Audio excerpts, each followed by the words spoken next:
We are live. Hello, all you BC WrestlePod nerds out there, and welcome to the first live streamed edition of the Takedown Troupe Review, your weekly TNA Wrestling Review team here at the BC WrestlePod Kingdom. I am your host, Mikey, also known as El Jefe, and joining me this week is one of my other co-hosts, Mr. A to Z himself, Andrew. What a whiplash that we had of our Thursday shows this week. Yeah, at least it often ends on a high note. It actually does. So, unfortunately, we are without our third co-host, Will. Papa also has been dealing with some stuff. Some health things have come up, but he is doing okay. But he will be back with us next week. So, super excited, especially as we get closer to Slammiversary. Holy crap, Andrew! We got 2 weeks until Slammiversary. I can only imagine what we're going to get in that 2 weeks. Seriously, with everything that has transpired this episode, things already have kind of gotten nuts, and things can only get crazier from here. But let's just not to waste any time. Let's just jump right into it. Because as I said before, we are 2 weeks away from the next big PLE event for TNA, which is Slammiversary, happening Saturday, July 20th. And everything has been laid out. Last week we got 2 matches confirmed. This week we got probably our main event confirmed, as well as another match solidified. And we kind of know the direction that we're going in for some of the other championships, because guess what? They actually have long-term storytelling. I'm still bitter about ROH this week. You're going to have to forgive me. But we are here to talk about TNA, my Lord and Savior of the Wrestling Kingdom, Goddamn, because TNA and CMLL are kind of been killing it right now. And I can't believe I'm going to admit this, but SmackDown and Raw have also kind of been killing it too. Which is sad to say, because if you had asked, past Mikey at the beginning of the year how I felt about Raw and SmackDown, I would have said trash. Yeah, I mean, I've been hearing about it too. Sounds like they've been doing some really good stuff, and I'm happy that TNA has continued on since the beginning of the year with kind of where they started off with, and I feel like Slammiversary is going to be that peak of what they've done this year. Seriously, and it's crazy because leading into No Surrender after Scott D'Amore got let go, all three of us were worried that we don't know if this is going to be the same.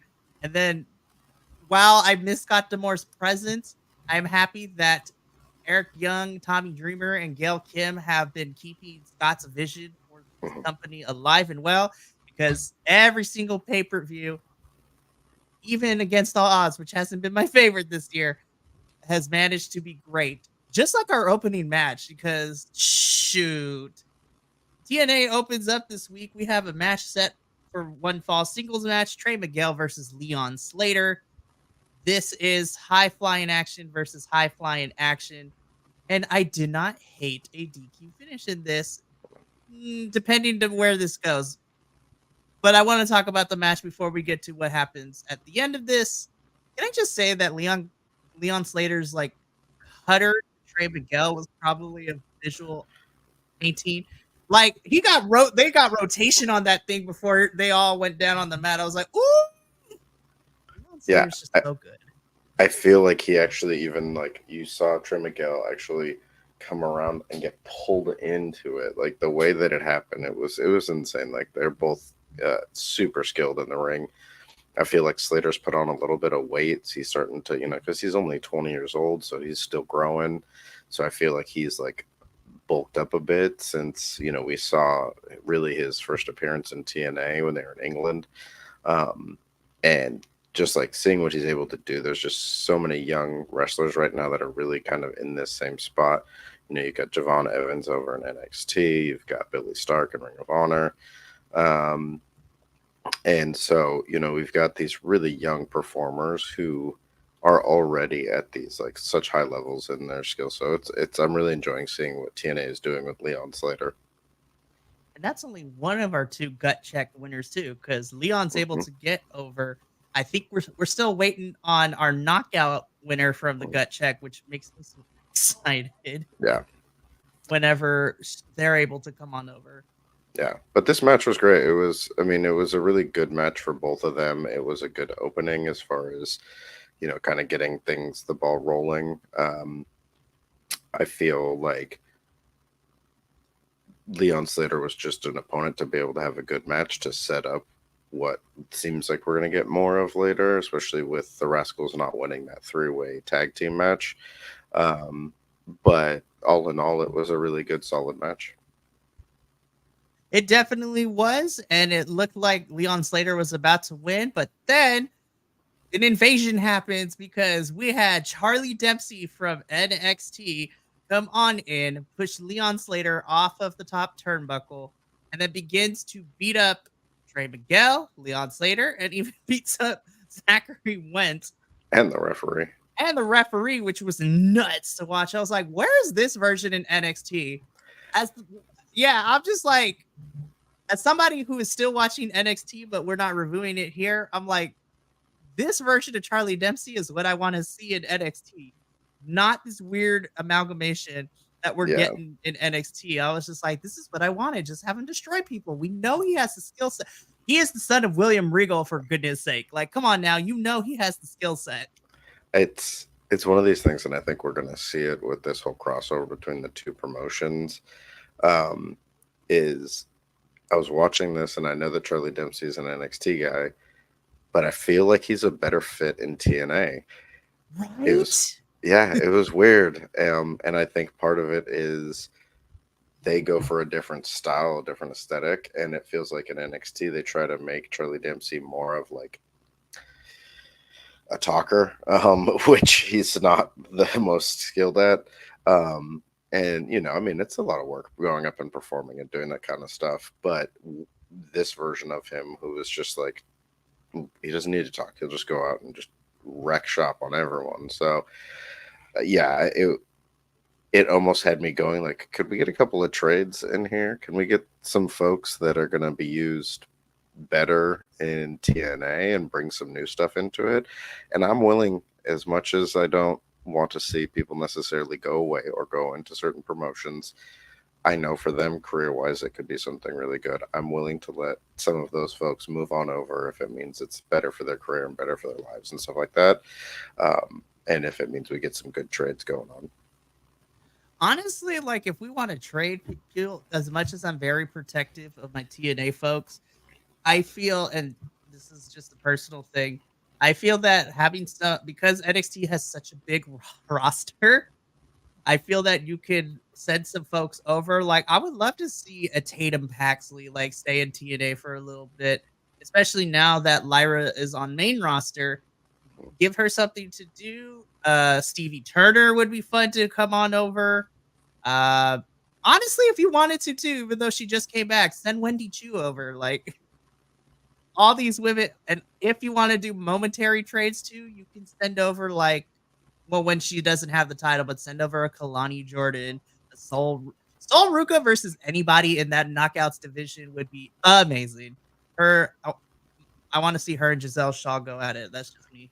Well, I mean, think about people like Axiom and Nathan Frazier coming over, wrestling against ABC or the Rascals. Shoot, Nathan Frazier versus Mike Bailey. I mean, my gosh, nobody would be Axiom versus everybody versus Mike Bailey. Honestly, would be freaking fantastic. I want to see a Leon Slater Javon Evans match. Yes. Well, they're already talking about hyping up a potential showdown between Moose and Obafemi. Yeah, Moose tweeted out. He's like, "All right, bro, I see you. I need a Worlds Collide event happening later this year." I was like, "We don't have nothing for October. Let's get that in. Let that be the pay-per-view before a Bound for Glory." Yeah. But Charlie Dempsey causes a no contest, and I get the feeling we're going to be seeing more of him as we lead into. Shoot, put him on Slammiversary. I would watch that, honestly. So we'll see if the rest of No Quarter Catch Crew makes an appearance, but if not, I'm cool with Charlie Dempsey just destroying fools left and right.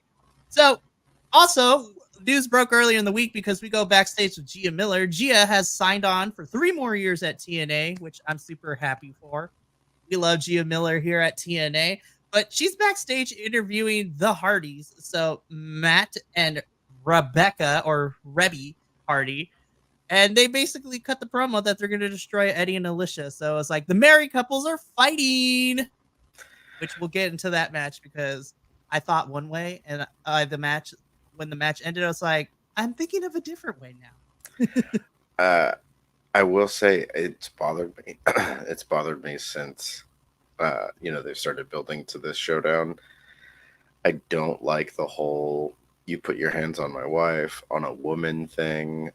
When she was like getting involved in the action, she's got no problem talking trash or getting in people's faces, and it's in a promotion where everybody wrestles everybody. And it's not like Reby Hardy is some like shrinking violet that's like super meek and like not a wrestler or anything like that. So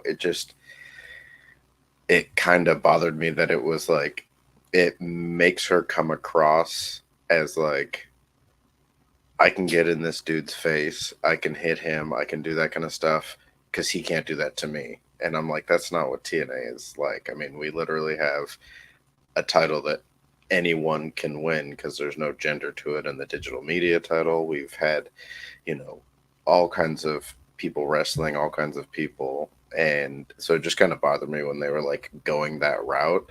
And now I get being protective of your spouse and that kind of stuff, but it came across much more as a like, how dare you hit her versus like, how dare you hit the person I care about? And especially when she got put through a table because she was getting involved like everybody else involved in this like, House of Hardy rules match. So that kind of bothered me with this. And I think that soured me going into the couples match. But I will say I was pleasantly surprised. Yeah, when we get to that match, we'll talk about it. But I agree with you because TNA is one of the few promotions I feel like does intergender things well. Mm-hmm. Again, I always go back to when we had Jordan Grace as the digital media champion. Her and Matt Cardona had a .com street fight match, and it was her versus Matt Cardona. Hell, we even saw, last year at Bound for Glory during the Call Your Shot Gauntlet, Yep. like Battle Royale, we had Mm-hmm.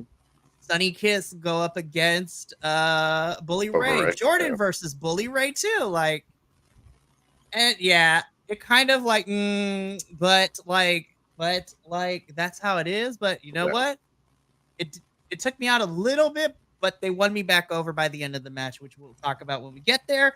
Because next we have the Rascals are upset that Charlie Dempsey got involved. Zachary Wentz killed me with this line because it's like, I know they don't do that kind of stuff over there because I've been there. I was just like, yes, acknowledge it that you were there. I still think they prematurely let him go when all that went down between him and his ex. We shall not name her because it turns out that it was not true and everything that happened, which sucks for Zachary Wentz. But I'm happy that he's, weekly on my television screen. Yeah. Rascals reunion with Wesley. But anyways, Zachary Wentz calls out Charlie Dempsey. So we're going to get Charlie Dempsey versus Zachary Wentz next week. Shenanigans is about to go down, which I'm kind of excited to see shenanigans go down. But hey, you know what? At least the Rascals are doing something because I was worried that we weren't going to do any. They kind of were just in limbo. Mm-hmm. And it seems that with this crossover still happening, I am happy to see that everyone is getting something to do leading into Slammiversary, whether it's on the television or if they have a match at Slammiversary. And honestly, I'm kind of excited to see Charlie Dempsey fight in a TNA ring. I feel he just fits so well here. And the Rascals are probably your most recognizable tag team outside of ABC. Those are the top two tag teams, even compared to the system. So this seems like it's a good way to be able to get them on the card and keep them in a story, but not have to be in that tag team title picture. And Charlie Dempsey, and if he brings over someone from the No Quarter Catch crew, I mean, I would have my pick if it's one of the other two. But I think having a tag team match up there, or if we get somehow bring in a third member for the Rascals, having a six-way match or six-man match would be a fun way to get them on the Slammiversary card and also make good use of that crossover. I was going to say, too bad that Heat Wave is not happening closer to Slammiversary because they're already in Toronto, Ontario, Canada for Heat Wave this weekend. And then they could just like hop and a skip and a jump to the next place. But we're going to get Zach versus Charlie next week, and I'm kind of excited for it.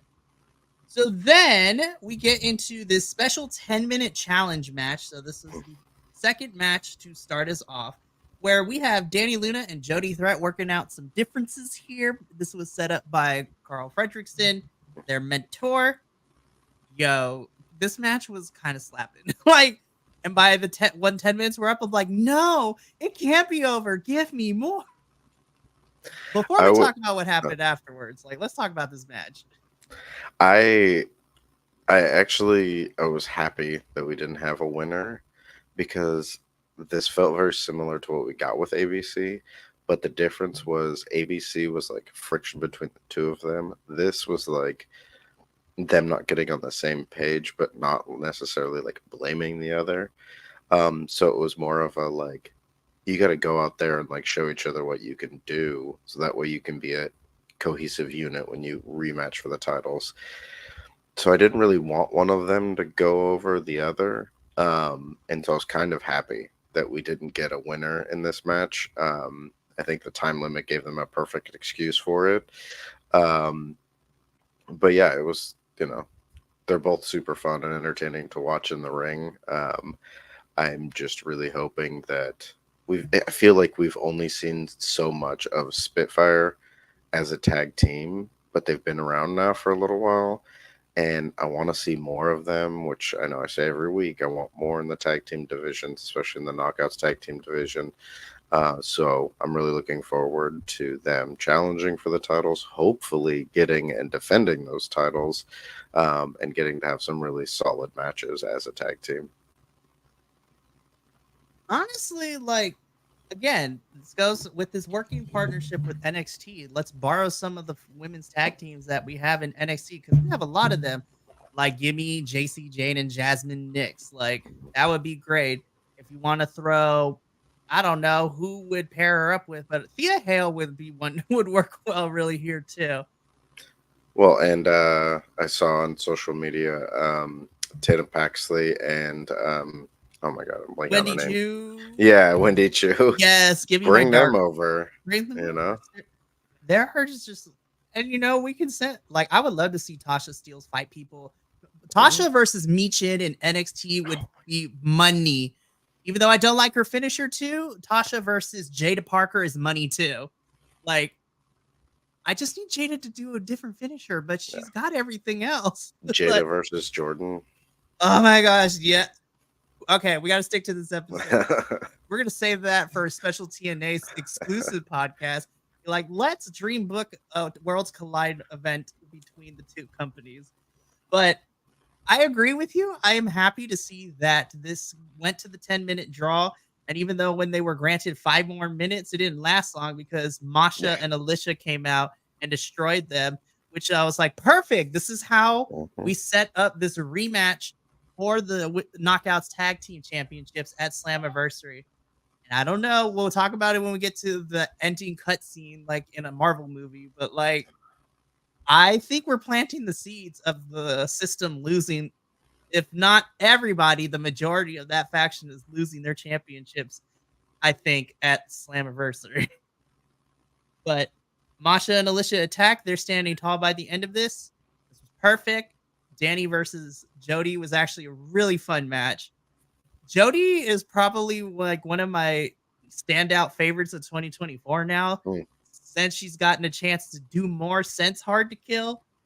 And I want to see more of her. I'm super excited. She's so great. I love her. Okay. So this next part killed me in a good way because we have Santino on his cell phone like this, text messaging. And then Ali and Campaign Singh roll up to him. And before Ali can say anything, Santino's like, I'm holding this text message really quick. I got a lot on my plate tonight. Santino's just the best authority right now. I want to just give that man a high five if we ever see him. It's like, you are so good at what you do. Yeah. But once he's done sending the text message, Ali's like, hey, so I kind of got heated last week. And I don't think it's fair for, Mike Bailey to get this, match. We should have a number one contenders match. And Santino's like, you know what? You're absolutely right. So we're going to have this next week. And whoever wins is going to challenge you at Slammiversary. You're not getting out of this championship match. And so Ali kind of got what he wanted, but he's like, that's not how it was supposed to go. So next week, we're going to get a number one contenders match with Speedball Mike Bailey, Kushida, and Jonathan Gresham. I'm just like, God, that match is going to roll. Give them like 15 minutes. That's all I ask. The match itself is going to be good. I just feel like this is one area of kind of too many ingredients because we've got the Kushida Jonathan Gresham story going on and we have the Bailey X Division story going on. I think we could have put two other people in there against Bailey to just have it be a really good match, but not have to cross over with another storyline unless they're planning on and I don't even like this. I was going to say, unless they're planning on having the story between Kushida and Gresham lead to something that causes Mike Bailey to win, but then I feel like that kind of cheapens it. Right. So I'm sure it's going to be a good match, but I wish they would have picked two other people. Right. Okay, well, since we're here, let me poke your brain a little bit. So instead of Kushida and Jonathan Gresham, based on what we have right now in TNA, who do you think who would you have wanted to see in this match against Bailey, knowing that Bailey has to win this match to get that number one contendership?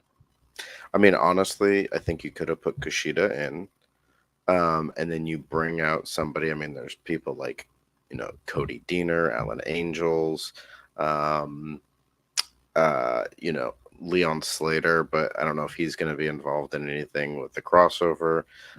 So there's a few people that you could throw in there, and I think especially if Kushida was there, you could have Gresham get involved in some way that causes Kushida to leave, and then it turns into a one-on-one match. And I feel like that cheapens Bailey's victory a little less because he still has to beat one person.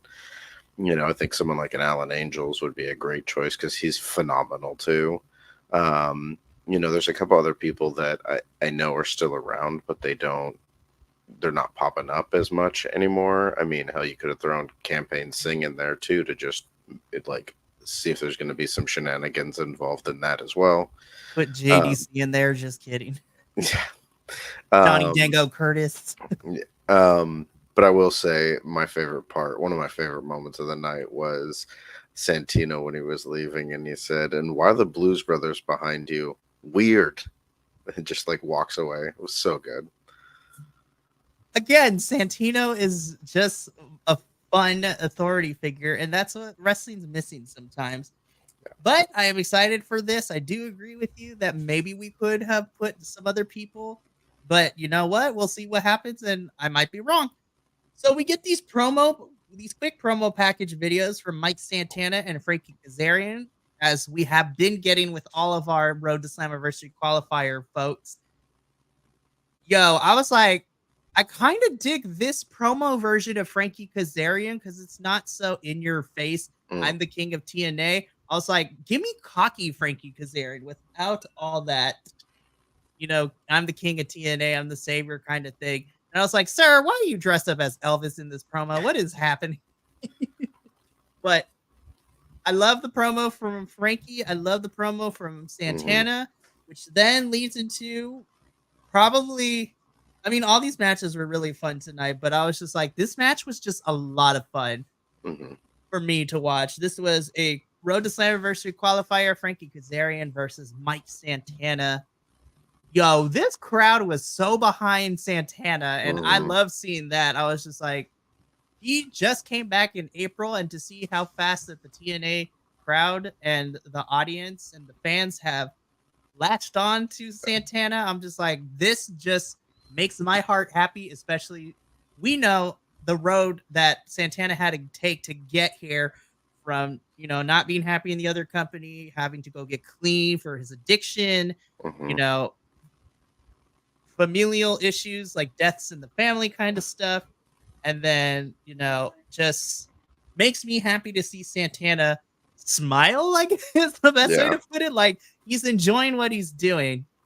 Now, I figured somebody, a heel, had to make their way into this match because outside of Moose, everybody else is a face.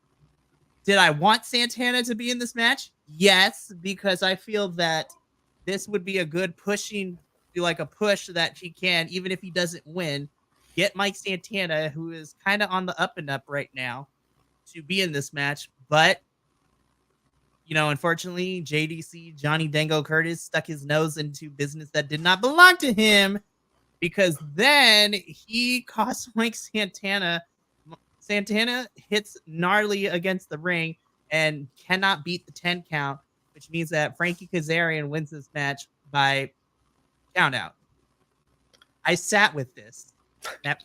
When I watched it last night, I was like, this is kind of stupid.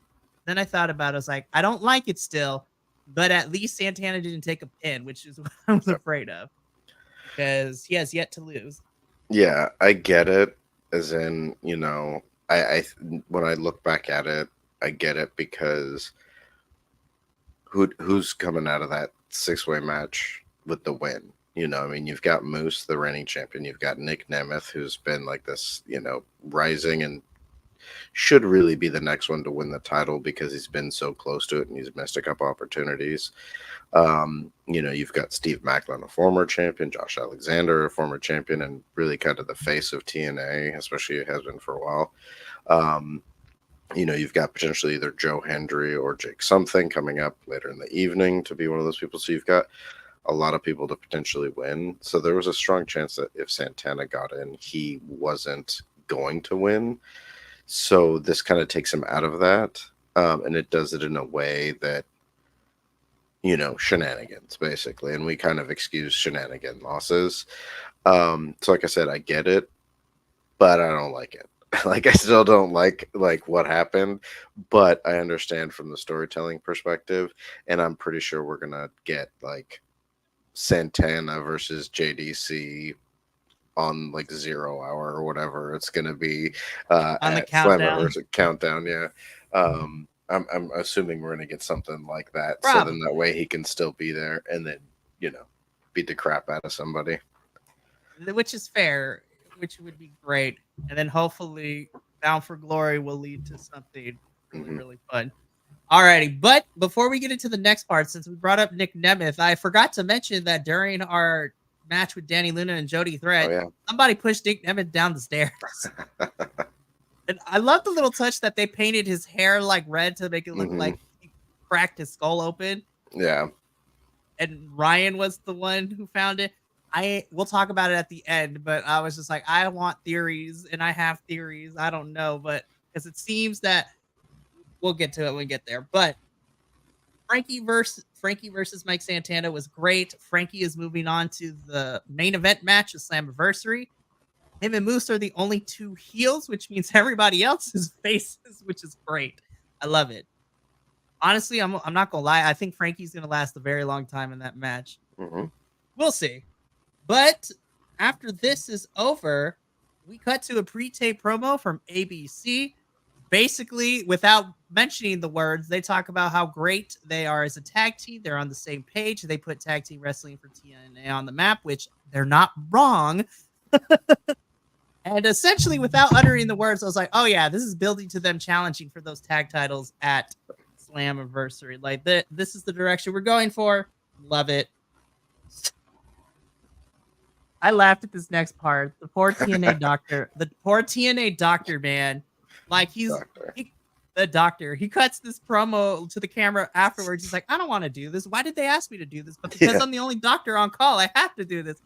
And he just buckles up because he opens the door because he has to go check on PCO and Steph Delander. And we get this very Frankenstein-esque, like, cutaway flashback thing, whatever you want to call it. PCO is just like, PCO is about to destroy AJ Francis, and I'm kind of here for it.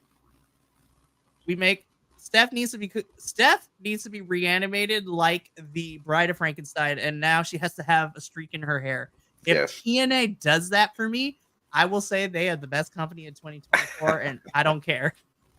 I love that Steph has just been leaning into the comedic stuff. It's so nice of her because she says she's like, I love the Queen of Deathmatch stuff, but I kind of want to do something else with character wise. So I did not know I wanted her and PCO to be a thing, but I'm so happy they are.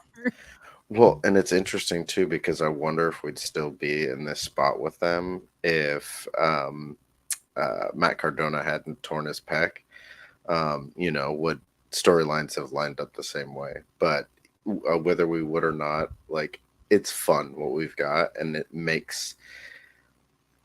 honestly, it's making the best use right now with everything else going on of PCO, of Steph, and a first class, because they're all getting used in a very unique story that really would not work in any other promotions, especially of the other big promotions. And it's keeping them all active. So, it's ridiculous, but in a good, fun way. It is. I agree with the JV Lexicon, JVL. Yes, the monster relationship continues. We love camp here in TNA. We're so excited that that is a thing that is happening, which then kind of goes hand in hand with what we got next because we got this quick promo from First Class. Essentially, they recap everything that has happened the last 2 weeks. And, we find out that this new championship that AJ Francis has, he makes the declaration because next week he's going to be facing Rhino. And if AJ Francis retains and beats Rhino, he will put both championships on the line at Slammiversary against PCO, which, by the way, we do get the official confirmation after this that for the Digital Media Championship, it will be AJ Francis defending his title against PCO. I smell shenanigans, but I hope Steph gets involved. Honestly, I would not be mad if PCO walks out of Quebec on Canada as the is it Quebec or Montreal that they're going to? It's Montreal, I think. Yeah, it's Montreal, Quebec, Canada. I'm excited for this. This is going to be a good time. Yeah, I mean, I think that, like I said before he even won, I think it was a smart choice to put that digital media title on AJ Francis. I actually kind of like this quasi belt collector thing that he's doing when he's more buying his success than actually earning it. And so, and he commits to this, he comes across as a tool, but that's what he's supposed to do. Like, that's the character he's playing. And it's almost like he's embraced how, the crap he got for the things that happened when he was in another promotion. And he's using that to fuel how people feel about him now. So I really like that. I love that Santino showed up randomly in this, what looked like a closed bar that they were in. Right? And AJ Francis, how did you get in here? Where did you come from? Santino has magic powers, you guys. Yeah. It's so good. Okay, so let's talk about this. So we get a tag team match next. And again, by the end of this, I actually like this match a lot more than I thought I was going to.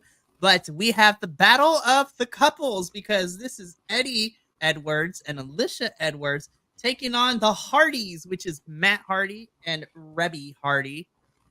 Rebby has stated in her promo that it's been 8 years since she's been in the wrestling ring. But I was just like, girl, I was like, okay, let's see how this goes. I will admit it started kind of slow for me because everyone was trying to get their paces in.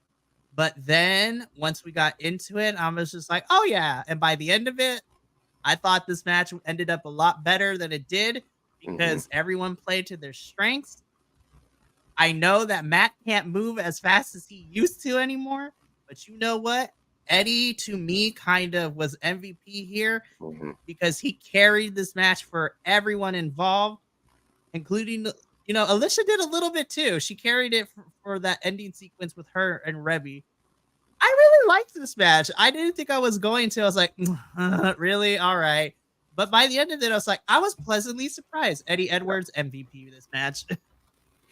Yeah, it was a much better match than I expected. It was actually good in-ring work and good character work from all the folks involved, because I think that's where they were really smart, was they focused on telling the story with action mixed in.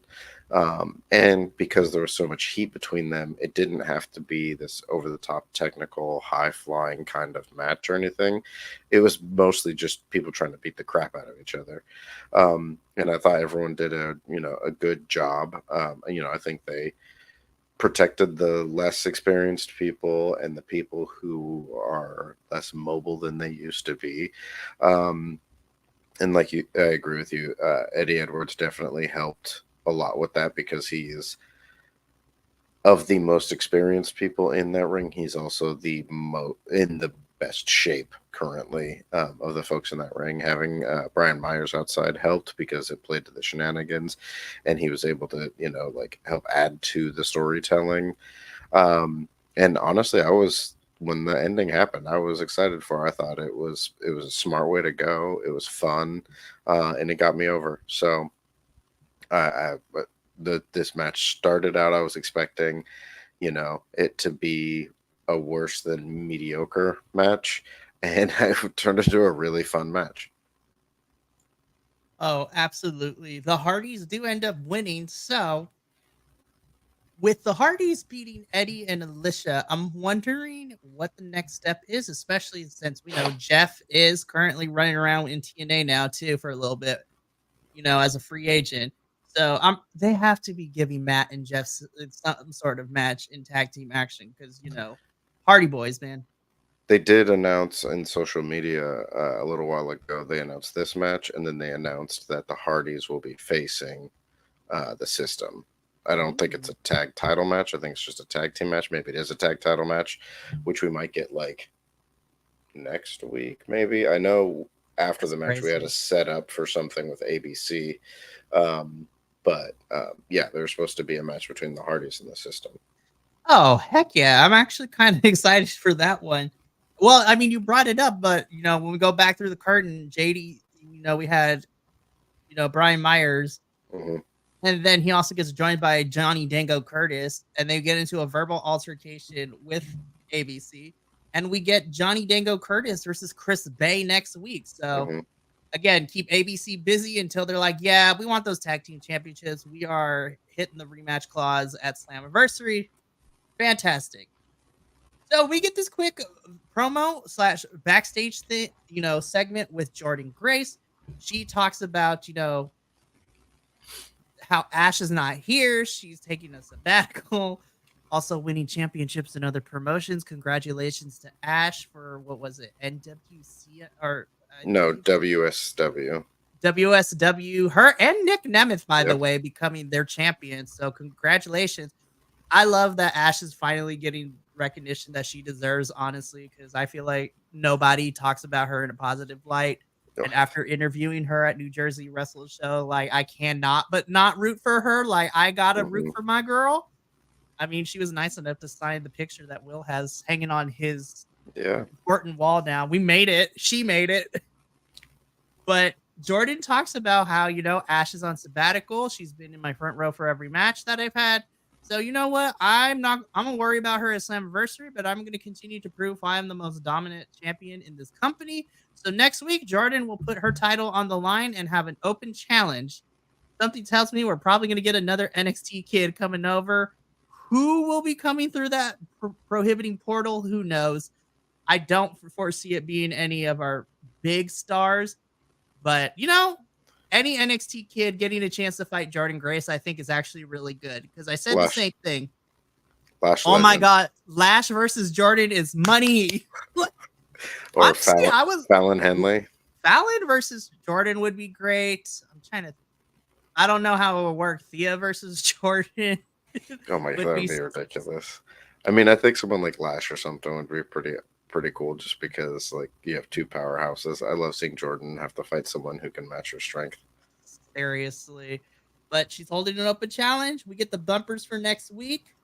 And then we get into our main event. We get quick promo videos from Jake Something and Joe Hendry. yo, I was feeling some type of way. Joe Hendry's was very passionate. So was Jake. So I was like, who do I root for in this match, you guys? And then we get into our main event, our final Road to Slammiversary qualifying match to determine who will get the final spot. This is Jake something versus Joe Hendry. Andrew, I don't know about you. I mean, I love all the matches here, but this was my favorite match of the whole entire evening. Like, I on paper, I was like, okay, this is gonna be good. No, this was a pay-per-view quality match we got on television. Like, my mind was blown of how hard both Jake and Joe went at it. And I'm like, damn it. I was like, I wish Will was here and honestly, Andrew, I'm just saying this right now. This is on my short list for top 10 matches of the year already. I'm like, oh my God. Yeah, this was a big beefy battle. It did make me kind of want to see them both go to Slammiversary just so we could see both of them and Moose wrestle in a ring together. And you throw in Josh Alexander and Steve Macklin.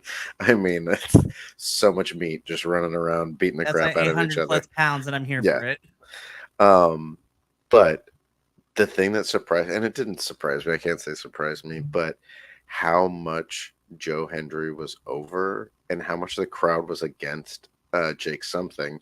And this could be that next or final step of Jake really taking that heel turn, because he's kind of been building that way. I mean, I think he's still over. If he was in the ring with anybody else, they'd still chant for Jake, but they were going after him, like just chanting against him, calling him out, doing all kinds of stuff. They were super behind Joe. You know what? And the fun thing is that Jake was kind of leaning into it a lot during this match too. Like, he didn't go full blown heel, but he was leaning into it. I was like, I love when wrestlers are like, oh, okay, let me just lean into Jake is a fantastic talent, but my God, him and Joe worked so snug this match. Yep. They hit hard. I was like, I feel like I'm watching a New Japan match, but it's not a New Japan match.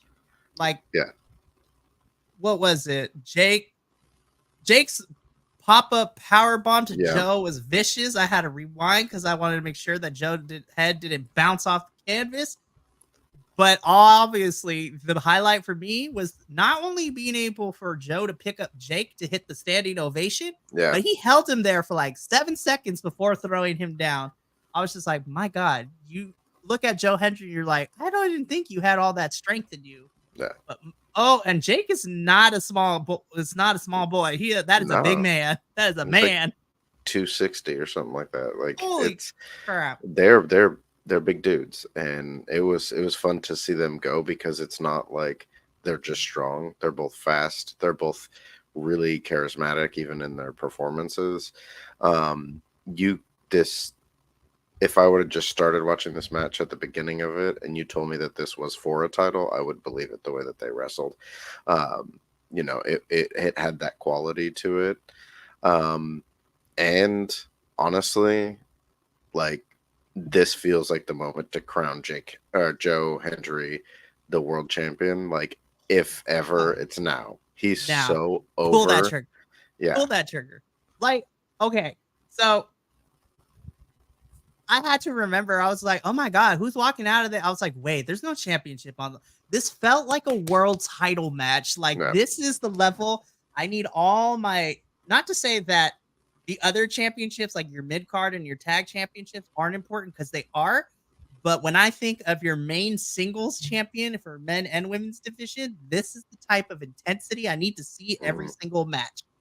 Like, obviously, you have to shift things around, like what we saw at Against All Odds, where they turned it into a no DQ street fight because Matt can't move as quickly as he can anymore. But honestly, with all the participants in this match, as much as I wanted to see Joe and Jake be in this match together, I look at our main event for Slammiversary with the 6-man elimination match, and I was like, honestly, these are probably, if I had to pick 6 men from TNA to represent this current generation of being the faces for this brand, honestly, I would probably pick those 6 and maybe teeter on the line between Santana and Frankie. But honestly, Frankie kind of deserves to be there. because even in his promo package, he's only had 3 chances at this championship. He's always been the X Division champ in every iteration of TNA, but he has never held that world championship in his whole 20 plus career in TNA, which is nuts.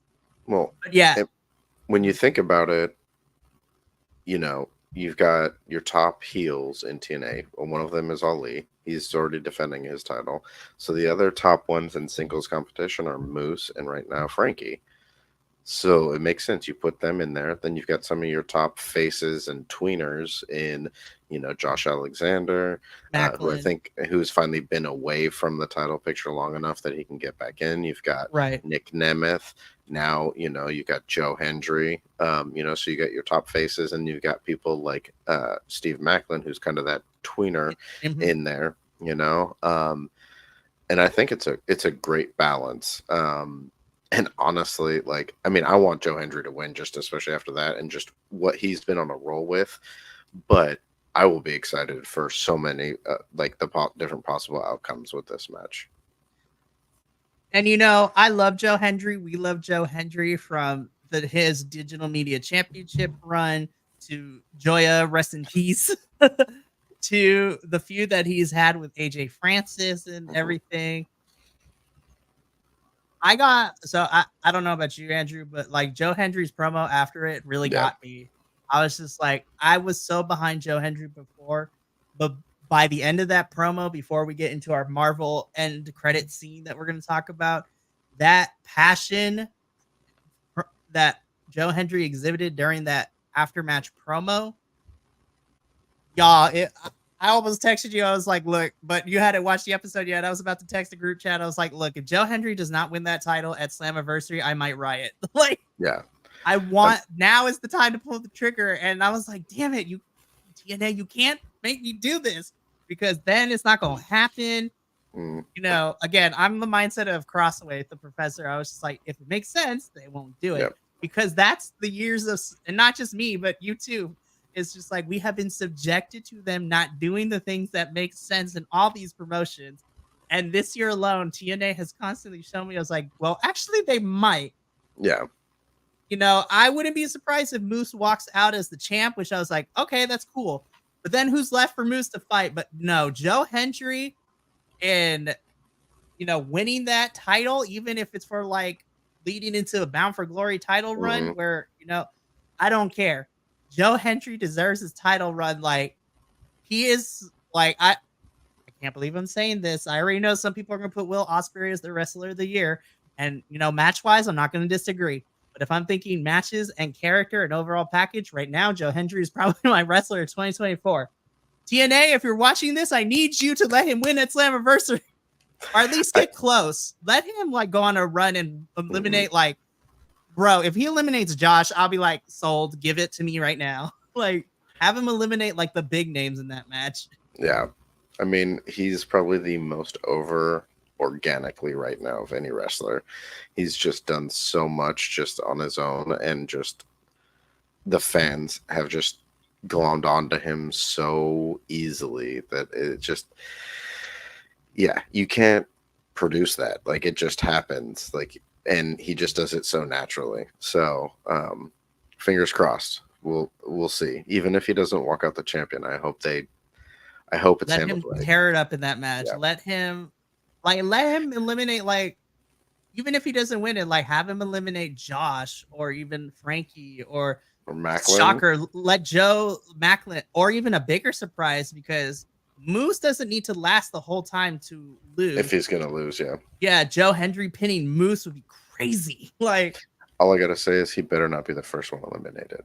No, I still have PTSD from the NXT Battle Royale for the Heat Wave, you know, Battle Royal to see who would face Trick.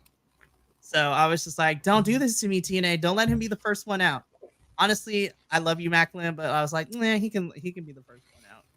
Or honestly, if you really wanted to, like, go 10 minutes, Moose gets to be the first one out and shock the world, because then we get a new champ, and then it's just online Donkey Kong. But normally, this is where an episode of TNA would end, after this big rah-rah speech from Joe Hendry, Team Hendry all the way. But then we have a post-credit scene, because two things happen here. Number one, JDC is now, officially kind of part of the system now. Moose congratulates JDC. Is like, bro, you did awesome. Not only did you take care of Santana, you took care of Nick Nemeth. And Johnny Dango Curtis is like, Moose, I don't know how to tell you this, but I took care of Santana. I didn't touch Nick Nemeth. And I was like, oh, word? I was Yeah. just sitting here. I was like, wait, hold up. What do you mean? And then we cut away to Frankie Kazarian smoking a whole cigar. I was just like, I don't know if that's safe. I mean, I don't know if that's real or not, but you know what? I was just like, I'm not judging Frankie because he can beat me up in a fight. But Frankie is like these marks. I was like, okay, Frankie, that was kind of funny. But then he puts down the cigar and he's like, hey, who are you filming? And then that's where it ends. I'm like, oh my gosh, do we have a creeper in TNA? Like, what's going? Please, I hope this leads to somebody getting signed at Slammiversary. Yeah. I mean, so there's a few ways that they could go there. Like, Nick Nemeth got thrown down some stairs. Is he going to be medically cleared to like go through it? Is the person that took him out already on the roster? Is it somebody that's going to make a return or a surprise appearance or whatever? Yeah. And obviously there's going to be an interaction, I'm assuming, with Frankie Kazarian and stuff like that. So like, they could. This could be really, really fun. This just like the whole night just got me really excited for Slammiversary, and the way they ended this, I was like, all right. I'm sold. Next week. I gotta come back. Yeah. And TNA has a way too of the build-up gets you somewhere, and then like the day of the show, and then all of a sudden they're like, oh hey, guess what? Surprises are coming too. Blam. So yeah. Alrighty, Andrew. So let's give this rating and this empanada rating for this week. I'm gonna give this a solid 8 out of 10 for me. I thought this was definitely a better show than last week, because last week I gave a 7, but that's because of the pacing issue. I thought this was better paced. Like, they spread the promos and the matches very well. We are still working on this NXT crossover. I like the prospect of, Charlie Dempsey being in here. I think both qualifier matches were fantastic. Joe Hendry is my new hero. Like, just everything was just so good about this episode.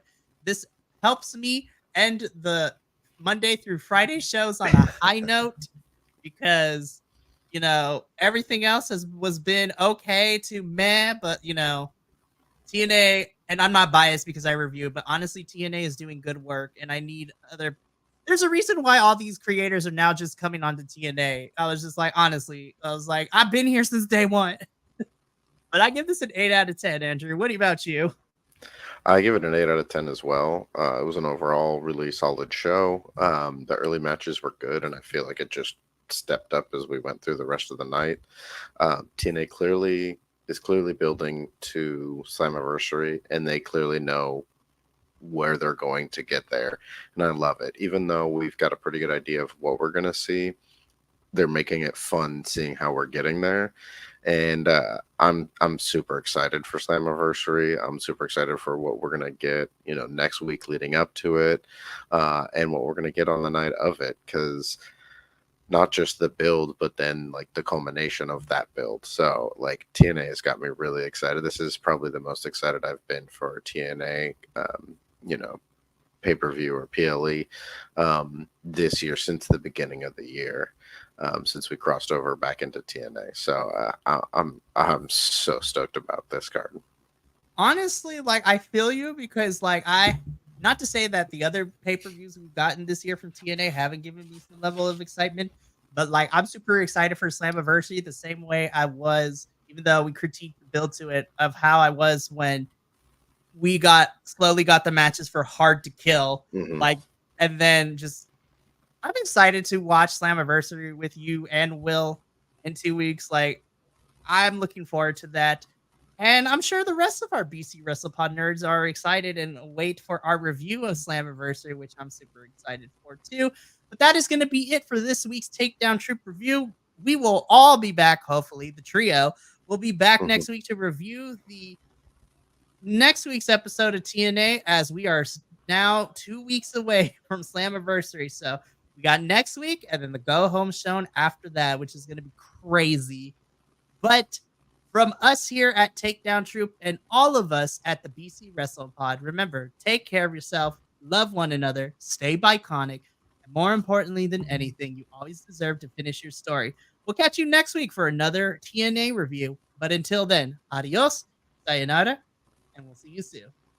Laters!